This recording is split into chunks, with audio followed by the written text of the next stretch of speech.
En este video voy a hablar sobre variable. ¿Qué es una variable y cómo se clasifica? Para hablar de esto, me voy a basar en el libro de Aguirre, Niño y Simonetti, Estadística aplicada en las ciencias sociales y humanas. En la descripción del video les voy a dejar el link de descarga. Una variable es una característica que será observada o medida en las unidades de análisis que conforman la población en estudio. ¿Qué quiere decir esto? Una vez que tenemos identificado a quién vamos a investigar, es decir, una vez que tenemos identificadas nuestras unidades de análisis, seguramente en cada una de ellas observaremos o mediremos diferentes características o aspectos. Estas características que vamos a observar, que vamos a medir, son las variables. ¿Por qué reciben ese nombre? Porque pueden variar de una unidad de análisis a otra. Una variable puede ser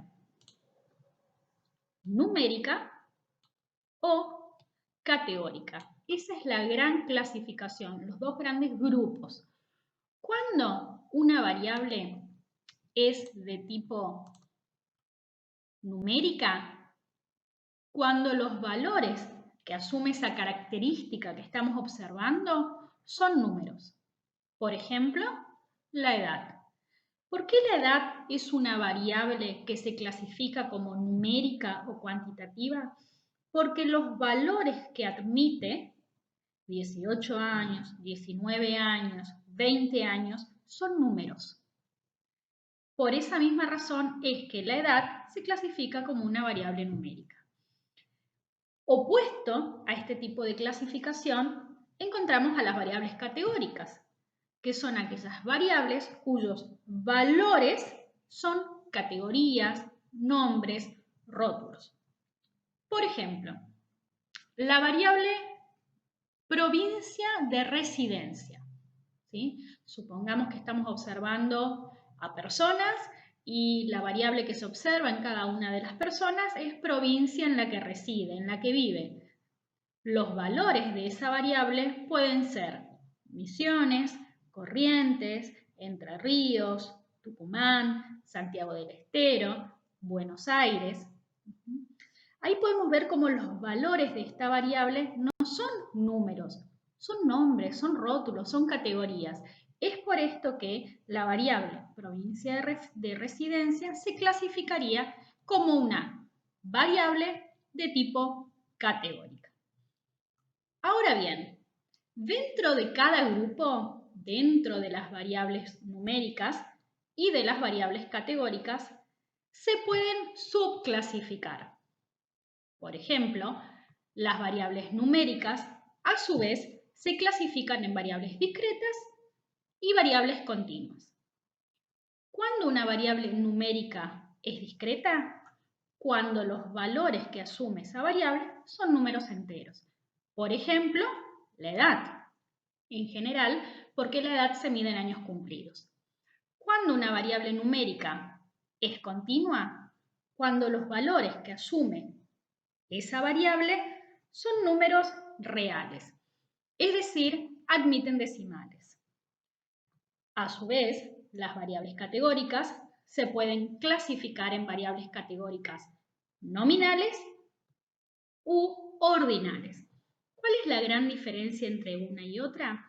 Que las variables categóricas nominales, los valores de esa variable son nombres, rótulos o categorías que no permiten clasificar a las unidades de análisis porque no se puede establecer un cierto orden o jerarquía. El ejemplo aquí es nacionalidad. Una persona puede tener nacionalidad argentina, otra persona nacionalidad paraguaya, otra persona nacionalidad boliviana, y esas nacionalidades no establecen algún tipo de jerarquía. Por eso, esa variable es una variable categórica de tipo nominal. Ahora bien, hay otro tipo de variables categóricas en donde sí se puede establecer algún tipo de orden o de jerarquía, y esas son justamente las categóricas ordinales. Por ejemplo, la variable nivel de educación, con sus valores primario, secundario, terciario. Ahí hay un cierto orden. ¿Por qué? Porque para que una persona esté en el nivel secundario, eso quiere decir que primeramente ha pasado por el nivel primario. Entonces, las variables se pueden clasificar teniendo en cuenta los valores que asumen.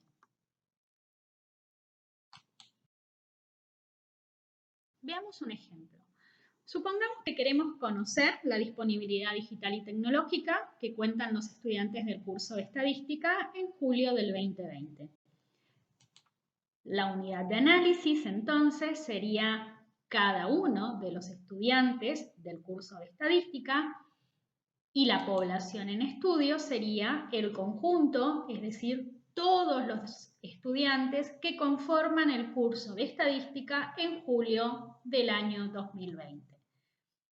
Vamos a definir variables, es decir, características que se van a medir en cada uno de estos estudiantes y que nos van a permitir conocer la disponibilidad digital y tecnológica. Entonces, en cada uno de los estudiantes del curso de Estadística se podría observar la disponibilidad de computadora. Los valores que puede asumir esa variable es si dispone, no dispone de computadora y teniendo en cuenta estos valores que son nombres, son rótulos, la variable se clasificaría en una variable categórica y dentro de las variables categóricas como nominal. ¿Por qué? Porque estos valores no establecen ningún tipo de orden o jerarquía. Otra variable puede ser tipo de conexión a Internet, ¿sí? Los valores que asume esta variable podrían ser Wi-Fi, paquete de datos, por cable, no dispone de Internet, y esta variable se clasificaría como una variable categórica porque los valores que asume la variable son nombres, rótulos, categorías, y nuevamente es una variable categórica de tipo nominal porque los valores no tienen ningún tipo de orden o de jerarquía. ¿A qué me refiero con orden? Esto podría estar ordenado de otra manera. Podría empezar por cable, Wi-Fi, paquete de datos, y la variable se entendería exactamente de la misma manera. Otra variable que se podría observar en los estudiantes es el nivel de manejo del aula virtual. Las categorías que asume esta variable pueden ser muy bueno, bueno, malo, muy malo. Como ya lo mencioné, es una variable de tipo categórica y dentro de las categóricas, ordinal. ¿Por qué es ordinal? Porque hay un cierto orden o jerarquía que va desde lo positivo hacia lo negativo o desde lo favorable a lo desfavorable. Para finalizar, otra variable a observar podría ser cantidad de horas diarias de conexión a Internet del estudiante. Un estudiante pudo haber manifestado que se conecta 1 hora al día a Internet, otro estudiante que se conecta 4 horas, otro estudiante del curso que se conecta 10 horas, y como los valores que asume esta variable son números, se clasifica como una variable numérica y dentro de las numéricas discreta. ¿Por qué? Porque se ha definido que esta variable cantidad de horas se mida en horas cumplidas.